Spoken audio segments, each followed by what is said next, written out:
Welcome everybody, and thank you for coming to ODI. My name's Paul Harvey. I'm going to chair the meeting. I'm the director of the SLRC, which is a research program that we'll be hearing about from the research from Afghanistan, and I'm also a consultant with humanitarian outcomes. Basic housekeeping, toilets are that way, and if you hear a fire alarm, go out that way as well. And the format for the meeting will be three speakers, and I've just realised that I've got the running order written down. I can't now remember where. Ashley first. Ashley Jackson first, Adam next, Ranjina last. They're each going to speak for 15 minutes, which should leave us with sort of 20 minutes to half an hour of time for discussion. I'll be fierce on timings. So this event is hosted by the Secure Livelihoods Research Consortium, which is a 6-year DFID, EC and Irish Aid funded research programme looking at how people make a living and how they access services in places affected by conflict. Afghanistan is one of 8 focus countries, and we're in the final year of those 6 years, so we're starting to sort of wrap up and synthesise our research findings, and we're looking forward to hearing the sort of Afghanistan component of that. So the title of this meeting is Afghanistan on the Brink. I was thinking about that on the way here, and I was remembering my first job was in Somalia in 1994, and Somalia has been on the brink for the last 25 years. Afghanistan arguably has as well. So, in a way, the more interesting question is sort of what can be done about this depressing equilibrium. Absent parties to the conflict negotiating peace, can lives be improved within this depressing equilibrium? What can be achieved by aid, by wider international engagement, by Afghans themselves in order to make people's lives better whilst conflict goes on? And then as a subset to that, sort of can the equilibrium be broken and aid contribute to positive change in breaking that equilibrium? The SLRC work that we'll be hearing about is 6 years of in-depth empirical research that tackles some of these questions, asked at different levels, both at the village and the provincial and the national level, what can be done differently. I think it showed, firstly, just in a basic sense, that high-quality empirical fieldwork remains possible even in the difficult security environment of Afghanistan, and there's huge credit both to the researchers here, but also the Afghan teams that we've been working with in ARIU, the Afghanistan Research Evaluation Unit, who are our partners in Afghanistan, in doing that work. Thanks also to DFID and the EC for funding it.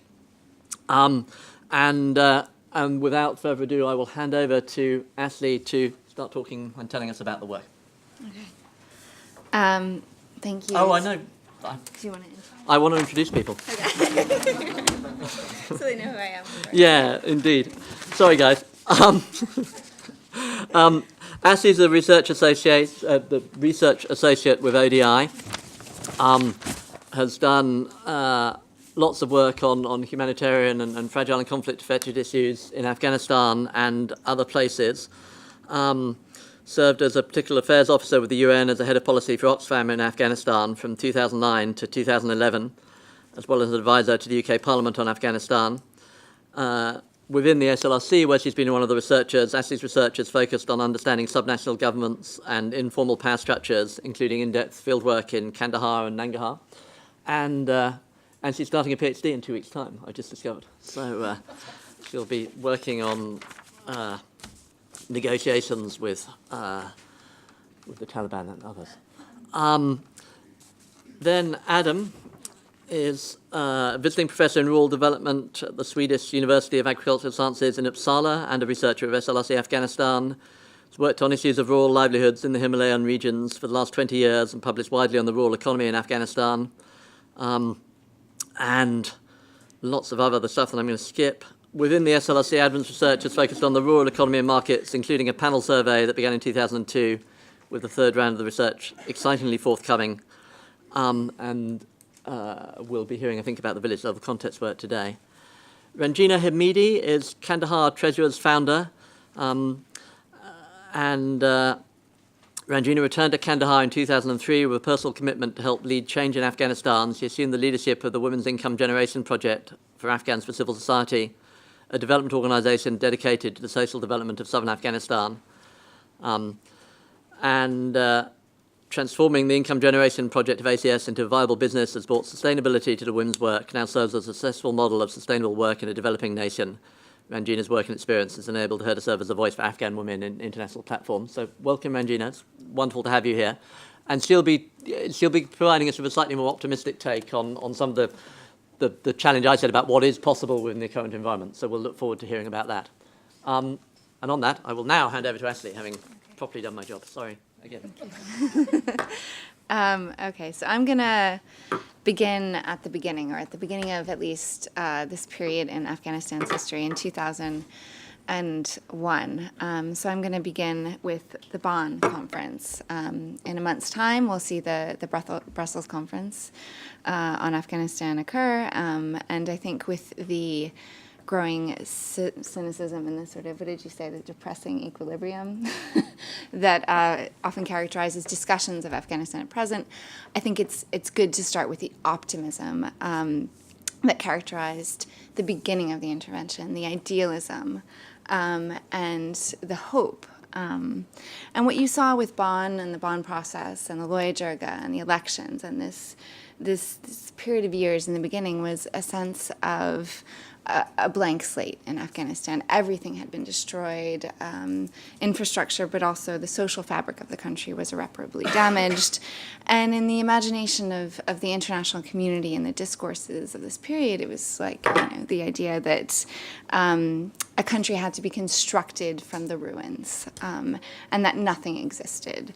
And what we find is that a lot of things existed and a lot of things were there, and this neglect of context in favor of thinking of the country as a blank slate was incredibly detrimental to governance efforts, which is what I'm going to focus on before we move on to Adam, who's going to talk a little bit about rural livelihoods, and Rangina, who's going to talk about a lot of things. And I think I'm really looking forward to what she has to say.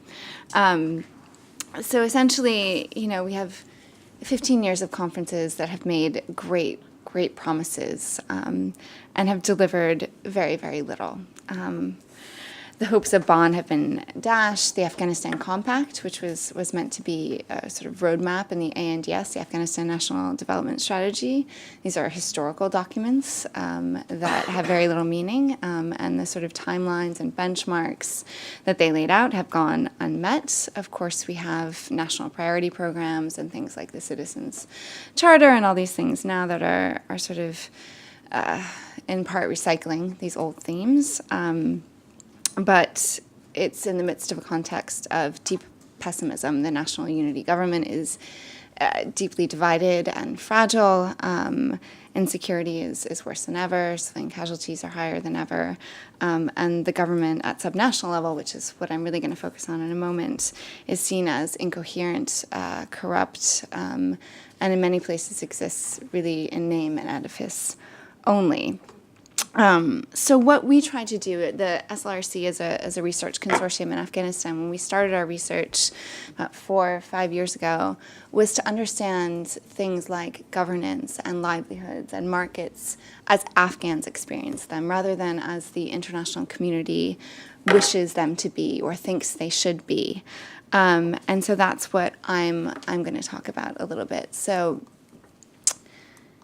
the network state. What we found most useful is to think of Afghanistan not as a hierarchical state or a state composed of institutions, but a fabric of personality-based networks, which often center around geography and region, ethnicity, tribe, these kinds of things. And these form the foundation of both formal and informal institutions, the very things that govern people's lives. So while the international community was, and its Afghan partners, I should say, was embarking on the Bonn process, a very different type of governance was forming on the ground in Afghanistan. You had a strategy pursued by Karzai and his close allies to sort of knit together different alliances and networks. So you had You saw the resurrection of various mujahideen commanders into governors. And we talk about this in the various papers we've published in much more depth. But people like Ismail Khan in Herat, Gulaga Shirzai, then in Kandahar, Atta in the north, and so on and so forth, were absorbed, and their militias and their cadres were absorbed into what became the state at local level. And this was really sort of, this networked state was how the Karzai regime governed in practice.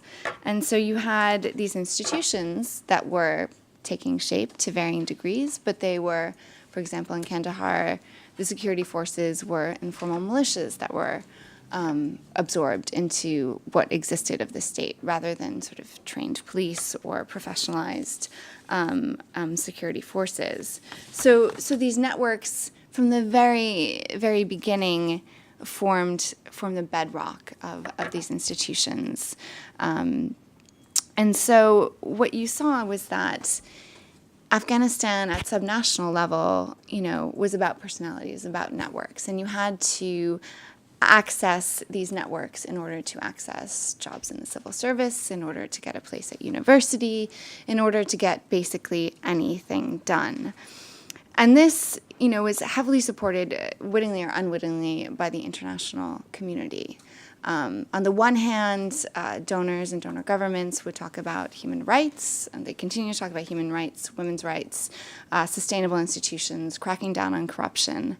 On the other hand, the central component of their security strategy has been supporting, funding, and empowering individuals who are detrimental to institutional development, who systematically violate human rights, and who have, co-opted state institutions such as they exist for personal gain. So you saw an international strategy which was deeply, deeply contradictory, but ultimately supported this sort of networked approach to governing.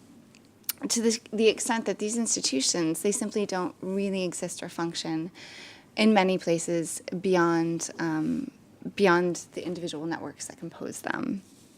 A great example is the case of governor. To be a strong governor, or governor of a major city like Kandahar, like Jalalabad, like Mazar, like Balkh, you have to have networks and resources from outside the system. You have to find ways to control border crossings so that you can control trade. You have to find ways to control security so that you can get the international military and their funding and their support on side. You have to control the economic sphere so that you can use that to empower and enrich your network and to establish your dominance. Nothing exists beyond the reach of these networks. And what this means basically for Afghans is, I think and I think Rangina will talk about this a little bit more, is that they were presented with this vision in 2001 of great hope, of a country where they would be able to participate, where they would be able to thrive, where their families would be safe, where they would have jobs, where they could vote for honest people who would deliver on the priorities that these bond and other processes outlined. That's not how things have worked out. If you play by the rules, you effectively lose, or worse. And there's a quote from the research here, which I think illustrates it perfectly. And we were talking to a former provincial council member in Kandahar, and we talked about voting, and this was before, I think, provincial council elections, and I asked him who he was going to vote for, and he said, if I vote for an honest person, I'm sure he will not be able to resolve my problems. If the police take a member of my family, he will not be able to get them released. So why would I vote for a person who will not be able to solve my problems? Which is a very good point. So you might want to vote for someone who represents your ethics and your ideals, who you think is competent, who you think in any other system would be a good provincial council member or a good member of parliament. But it's not a smart strategy, because that person won't be able to work within the system that actually exists. And furthermore, as an Afghan citizen, you need protection and you need alliances to work within the system. So if your son or your daughter or a relative gets arrested, how are you going to get them out of jail? It isn't through sort of any due process. It's through individuals who can help you manipulate the system to get that person out, who can enable you to pay a bribe or whatever it might be. And those concerns trump all others, as I can understand, as I'm sure you can understand. And so what this also means is, you know, if you're a high-profile businessman in Herat seeking to get goods and materials from Iran, if you're a modest onion seller in a market in Jalalabad, if you're an aspiring school teacher, no matter who you are, this is the way it works for you. So it penetrates all aspects of life. And it means that there's simply sort of no other means of survival than these connections. And what we found in talking to hundreds of Afghans throughout the course of this research is that they're deeply frustrated with this system. They have to, play by these unwritten rules, but it's an incredible disappointment to them, and it's a source of anger and pessimism, and a source of great anxiety, because the system is deeply unstable. When you have power holders such as Ahmad Wali Karzai in Kandahar assassinated, or you have this sort of general instability that now runs throughout the sort of national unity government, your life is incredibly, incredibly precarious. Thanks. And so this system essentially does not work for many Afghans. It also doesn't really work under the national unity government. So while Karzai was able to knit together this sort of roughly unstable patchwork quilt of governance, that's no longer a viable governance strategy under the national unity government. The national unity government has basically, it's built on divisions. So it sought to, at least in name, resolve the electoral dispute, bring the parties together so that they could govern effectively. It hasn't resolved any disputes. They haven't governed effectively, and it's basically crystallized these divisions. So what you see is a decline in government functioning as a result of this greater fragmentation. You no longer have a Karzai-like figure striking deals.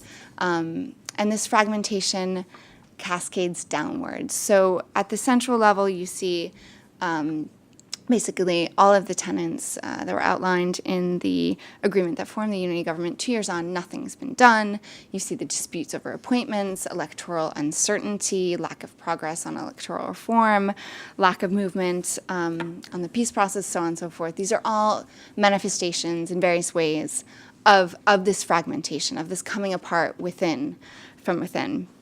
But you also see it at the local level. A few months ago when I was in Kunduz and in Jalalabad, it was striking to really just talk to people about businessmen or citizens trying to get a passport or trying to get a permit for something.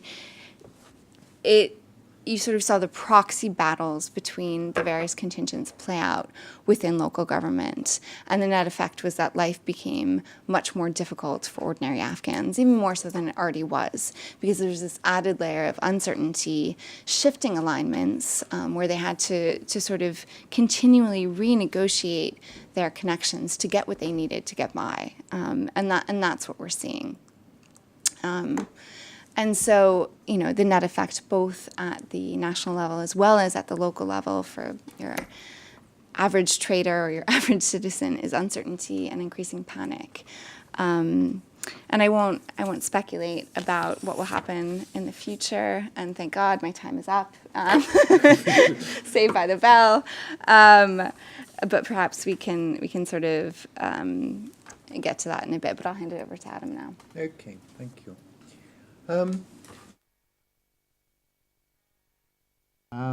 Very much from the ground, and it's based on a long-term 15-year study of patterns of livelihood change of some 350 households in contrasting provinces. We set it up in 2002, we returned in 2008 and 2009, and the third phase during 2015-16. This last phase has been a sort of multi-scalar study, looking very much at how things work, not how they should work, but how things actually work in practice. And it's this multi-scalar dimension, household, village, district, and upwards, that I think is important to counterbalance a state-centric view of how things should be done that, in a sense, much of the reconstruction effort is focused on. Ashley has talked of, in a sense, the upper levels of provincial and upper levels governance. I want to talk a little more about what goes on underneath that, to build an understanding of how things work, how things have changed, where interventions might have fitted, and what it might mean. And in speaking for this, I speak collectively for the work not only of myself, but also my colleagues Julia and Daniel, who are in the room as well. So I want to look at three dimensions, situating household change, and in a sense, the ground will really come in the, sort of the next contribution. But situating within the context of the household and the context of the villages, rural very much, within which people live, and the institutions of the village. Villages are extremely important institutional structures in the Afghanistan landscape. I talk a little bit of the village in relation to its outer world, to the districts and the provinces, and the networks of access that govern those relationships. But I also want to talk about what I call economic life, those cross-scalar dimensions that move from household to field to village and beyond, as households seek to construct a living in these sorts of circumstances. I will be quite specific in where what I talk about comes from, certainly within these first phases. It draws from studies in two particular locations, what I call the sort of the port provinces or cities. Herat, located, which orientates itself towards Iran, Kandahar towards the south, and as a contrast, in a sense, the remoter parts, the inaccessible parts of Saripur, as a sort of build a set of arguments around that, because it comes back to some central policy assumptions of what should happen. Households within villages. Let's just look at village contrasts. Villages differ, and they differ in systematic ways, which has been rarely addressed in programming practice. They differ around land ownership structure, class, which is very rarely featured, but land ownership structure underpins that. And village behaviour, in its widest sense, village of institutions, affects public good access and delivery. But underlying these differences is how village elites actually behave, both within the village and outside the village, and how elite behaviour affects public good provision, whether there's elite control or whether there's elite capture. The wells that get delivered end up being privatised and owned by the particular landed elite. An important point to recognise, and this is very rarely discussed in the literature, are the significance of landlessness in Afghanistan. Somewhere between 40 and 60% of households in many rural villages are landless. There exist independent relations often with landlords within those villages. That has significant effects on their outcomes. In some villages, land is heavily concentrated. You may have one or two major landowners who own 80 or 90% of the land. The decisions for the village are made in their interests. That has significant effects on public good delivery. So it raises very important questions about assumptions of collection activity and what the community is actually about and in whose interest that community actually operates. And it is that context of the village that is fundamental to understanding what opportunities households within the village actually have. Now, the Herat and Kandahar villages are in the agriculturally rich areas of Afghanistan. These are the areas where people suggest there is potential for agricultural growth. What do we see? In Herat, we see significant land concentration, we see an insufficiency of rural work, and we see considerable out-migration. It's variable between villages. Some villages work better for the collective good than others, but the majority of households remain food insecure. A similar sort of picture operates in Kandahar, although one comment to be made about Herat is that in Herat, which is a much more liberal environment than Kandahar, you see much more engagement of women in economic activity than you will in rural areas than you will see actually in Kandahar. So context and its variability is very important. Kandahar is different. Deeply hierarchical structures, the presence of tide-dependent labour, hamsaya, who are essentially servants entirely dependent on key landlords who can be ejected at a moment's notice, or households that have an insecure footing in the peri-urban economy. When times were good in the rentier city of Kandahar, they survived. Now, as it has collapsed with the retreat of funding, times are extremely difficult. In Sarapul, which 4 or 5 years ago was in deep drought, deep trouble, and actually major migration out to bricks, things have changed and recovered. And why? Opium. It's actually pushed the wage rates, the rural wage rates, up by about 4 times. So people now in Sarapul are gaining food security, which is not true the case for Herat. So some interesting paradoxes here about what unruly crops actually do. But if you look over 15 years, I would say most households are not better off. And if anything, they're worse off than they were 15 years ago. And that is consistent with the World Bank data. Most survive not on a productive economy, but on a distributional and moral economy. The claims that they can make on other households, the rights that they can establish in terms of dependent relations. But, and I think this is something Ranjina will talk about, despite all that, there are aspirations and there is a certain degree of hope. And it's that issue of hope that I think Ranjina will talk about more, because I think it's an important element to mention. Villages within districts. Villages are networked. The nature of those networks vary enormously. They've got variable connectivity up to district and province. It depends on the identity of villages. If you're a minority village, ethnic identity within a wider location, Pashai within Pashtun, Ismaili within Sunni, Pashtun within Tajik, you may have real problems operating within a particular district.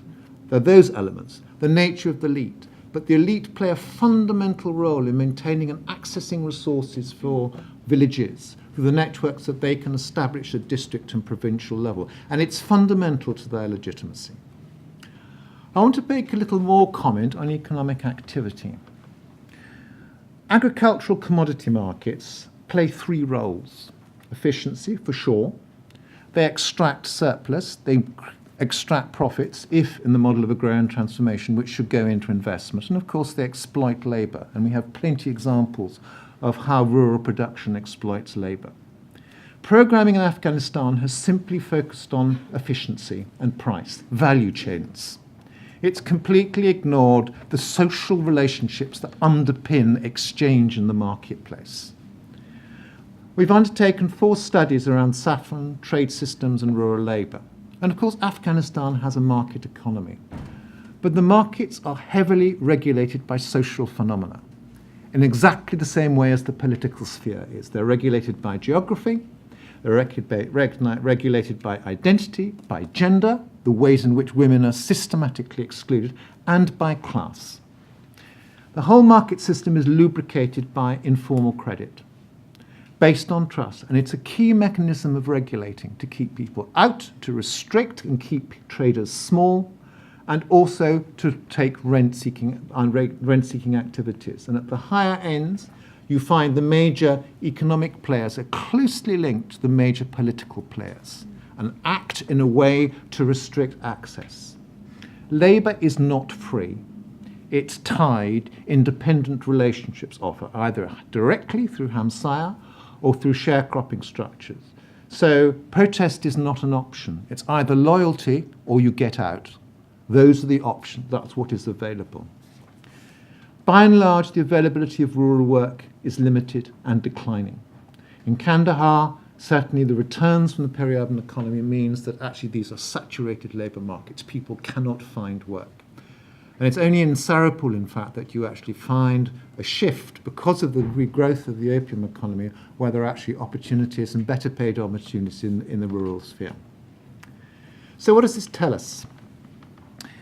The World Bank, and so it is not just our evidence, but consistent with what the World Bank most recently reported in April 2016, reported in 2015 agricultural production had declined by 2%, a failure of the rain-fed crop in particular. It agreed that, in fact, poverty has increased from 35.8% in 2011 to now nearly 40% in 2013 and 14. Poverty rates are increasing. It's also reflected in the limited number of employment opportunities. And unemployment now reaches over 22%, and that is entirely consistent with our data. So you see increasing poverty, decreases employment opportunity, and of course major out-migration, who are the major populations emerging on the European scene, and Afghans rank now as second. There is an assumption in policy of agrarian transformation. It will be market-driven by the private sector. I think there are reasons to be deeply sceptical of that possibility. I would argue that, in fact, what we have now is a surplus population in Afghanistan, not in a Malthusian sense, but in a sense surplus to the productive economy.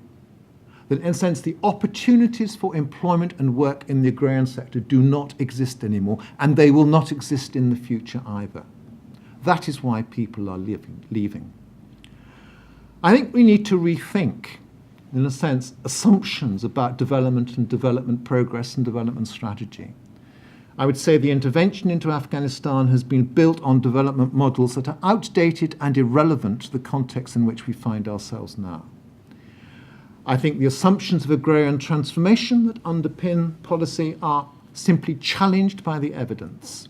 Afghanistan faces major challenges. It has a demographic transition. If you think back to the European shift, our demographic transition occurred after the agrarian transition. One looks back to the migration out of southern Sweden, for example, and the large numbers of people who moved out of Western economies because they could not find work in the rural economies. We are seeing that, of course, now in Afghanistan, but of course now there's a global sentiment that is deeply hostile to migration. So a hostility to migration, a rising young population, and of course the other thing that the West had before was actually control of the markets. Afghanistan has been denied that opportunity. It is a free trade economy has been imposed on it. So I think many of the challenges that it's faced require a very different approach and a very different thinking about development prospects. I think I will stop there. Thank you. We're going to go straight over to Renzia. Over to you. Good morning, and thank you to Overseas Development Institute for inviting me and bringing me all the way from Kandahar to London for the first time. Great to be here. As Ashley said in her remarks, that in 2001, an overwhelming majority of Afghan people, not only in Afghanistan, but even in the diaspora community, whether it was in Europe or the Americas or Asia, overwhelmingly welcomed America to come back.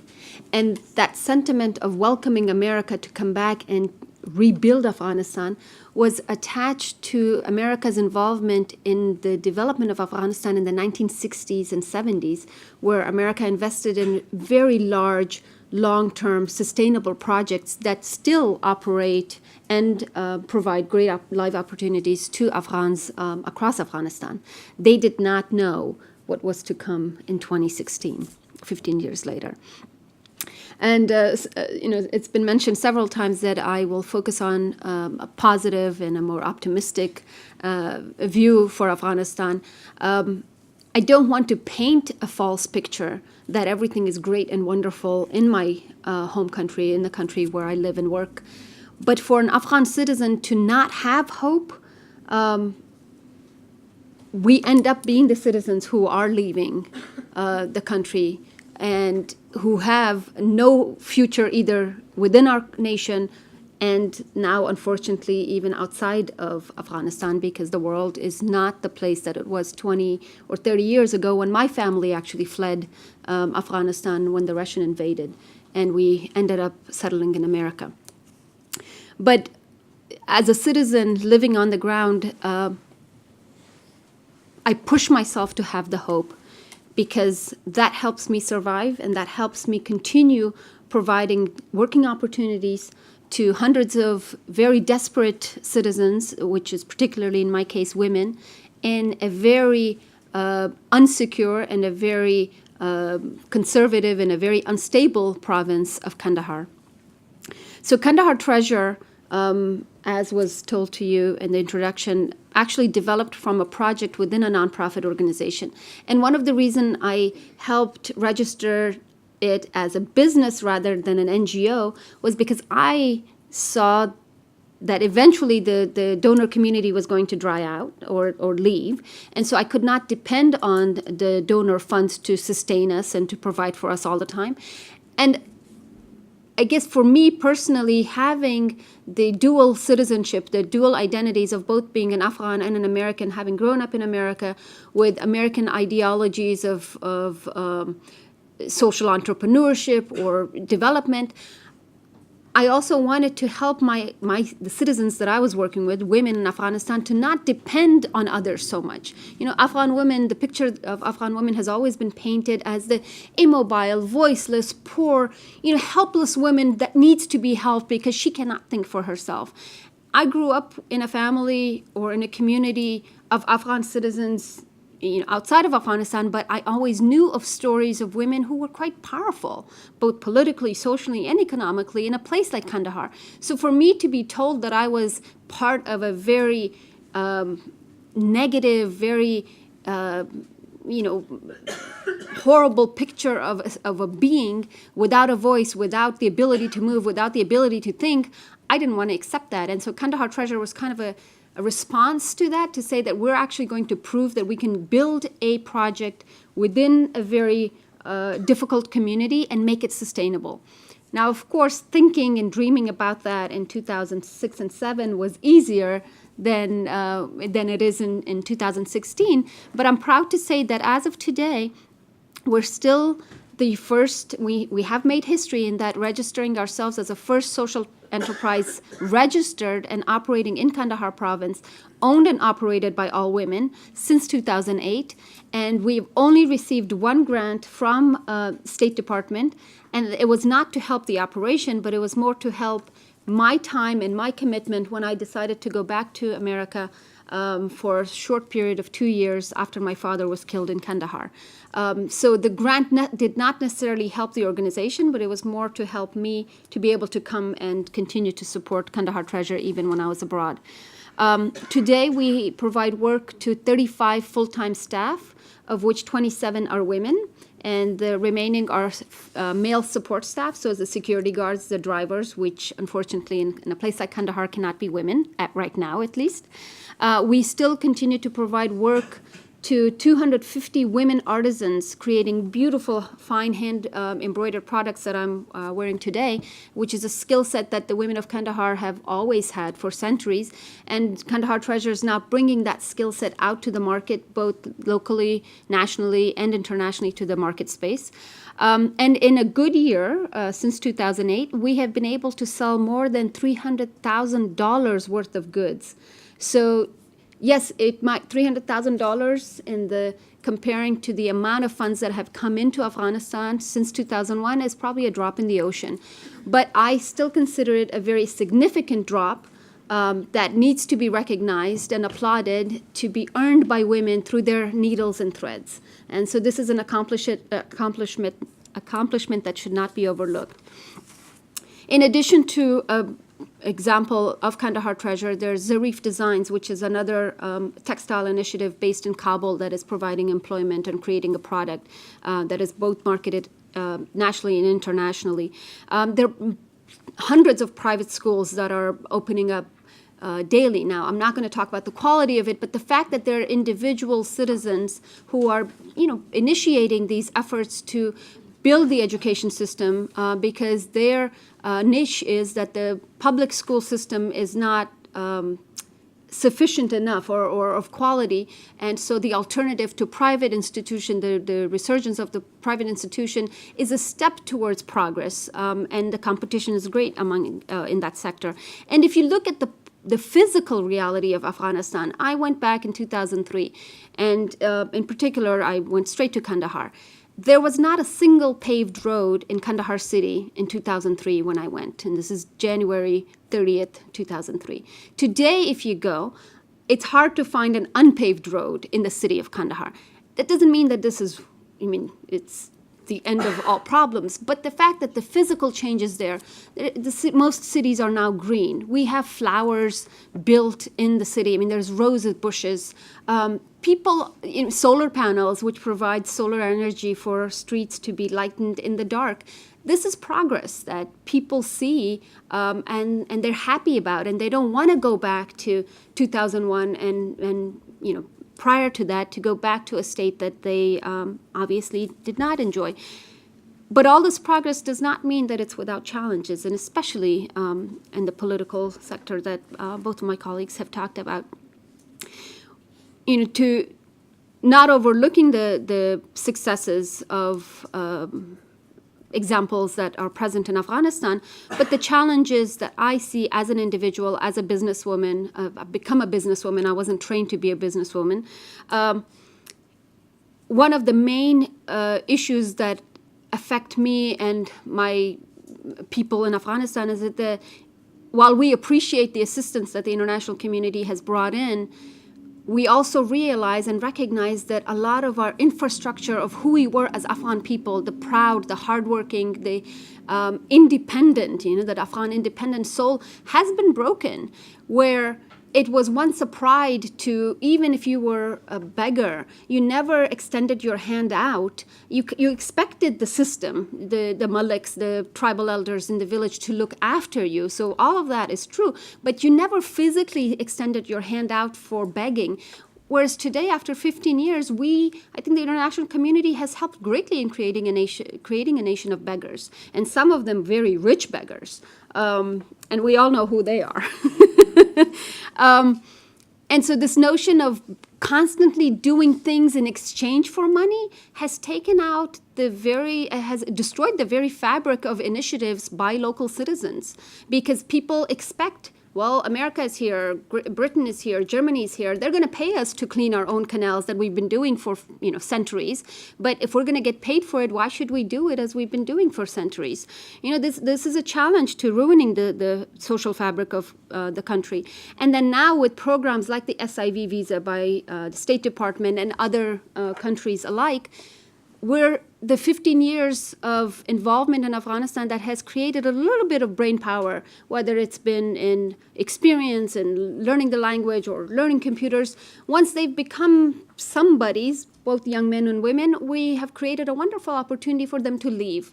So applying for visas to leave Kabul, Kandahar, Mazar, any place, if you've worked with the State Department institution or any American institution for more than 12 months, or now it's 2 years, you can actually leave and take your family with you. So how do you expect to depend on a population that is really still suffering from a brain drain that has started, early on in the 1970s? The other problem that we have, that we continue to suffer and see, is that in spite of the fact of all the knowledge and information that you would think, as ordinary citizens, we think that America is a great power and it has the resources to know who's who. Britain has all the resources and knowledge and information of finding out who's who. After 15 years of involvement on the ground in Afghanistan, it seems, and it's obvious now, that these great powers have still not learned who's who. Because in 2001, when America first came in, and a lot of people, the ordinary citizens, when they had the opportunity to meet and discuss issues, political issues, with great leaders or powerful figures who would come and visit, meeting with civil society agents, one of the questions that we constantly ask is how can you depend on warlords of Gul Agha Shirzai types or the Attas or the Ismail Khans? How can you expect them to rebuild this nation when they themselves have been responsible for destroying it for 30 years? And so the initial response to us was, well, we didn't know anyone else on the ground. Okay, so that was the excuse. But you don't know anyone else 15 years later? This is the question that Afghans are asking, is if you still don't have an alternative to these thugs and criminals and destructors who have destroyed Afghanistan for 15 years, then you might as well be in bed with them, because we don't seem to accept this reality that there's no other alternative on the ground to these thugs and criminals. So finally, in conclusion, as just an ordinary citizen who's working with very vulnerable population in Kandahar, Afghanistan, the one thing that is clear and obvious to all Afghans is that Afghanistan's future depends on a rule of law. Unless and until that there's an active form of rule of law which will act in the real sense of justice, meaning that Gul Agha Sherzai's son will be trialed and treated the same way as a poor farmer's son. Until that can happen, Afghanistan cannot have and will not have a secure future. Until and unless we create jobs and opportunities, not just for women and not just for vulnerable communities, but all communities, young men. We are estimated, almost close to 70% of young people under 25 or 30 is the estimate that we're hearing. These are mostly jobless citizens, young men. You take the example of Uruzgan just last week when the Taliban attacked. Eyewitnesses told us that these young men, full of hormones, raging, if they have nothing better to do, there's no school, there's no factory to work in, there's no job for them, they're just sitting in the street waiting. Anybody with a gun, anybody with anything that comes to them and offers it to them, they'll gladly take it because you need to be active. And it's a question, again, for us, why the international community, with all its aid, along with the Afghan government, have not been able to create a single mini factory, a small factory in a place like Uruzgan to distract young citizens from continuing to fight. There's a final saying that my father used to actually describe, and that the Karzai regime, along with the support of the international community, has created lions out of mice. And in Pashto, it's the Mujakano says Sheruna Jorkrala. And these lions that have been created and continue to be supported by the international community must be brought back to their position of being mice only. And only international community can do that by stopping its support, actively stopping its financial support, its moral support, and its justice support. Because as long as we continue to empower criminals and thugs and warlords in communities like Afghanistan, how can the world expect citizens like me to operate and continue to provide support and opportunities to vulnerable communities, which might have an opportunities for success, because all it takes is one bullet to get rid of me. And in an unjust country like Afghanistan, no system in Afghanistan nor the international community will care less if Rangina is gone too tomorrow. So thank you. That's clap for all three.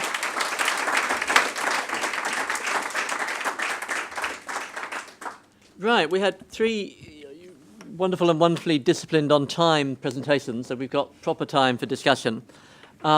We're streaming today, so people are watching online as well as in the room here. I've started to collect some online questions as well, and so I'll include those. Remember that we're on the record, so introduce yourself, and also remember that you're on the record and it's being streamed. I'll collect 2 or 3 questions and then and add some of the online ones and then come back to the panel. And we've got enough time that hopefully everyone who wants to talk will, so I'll do my best to accommodate everyone. The floor's open.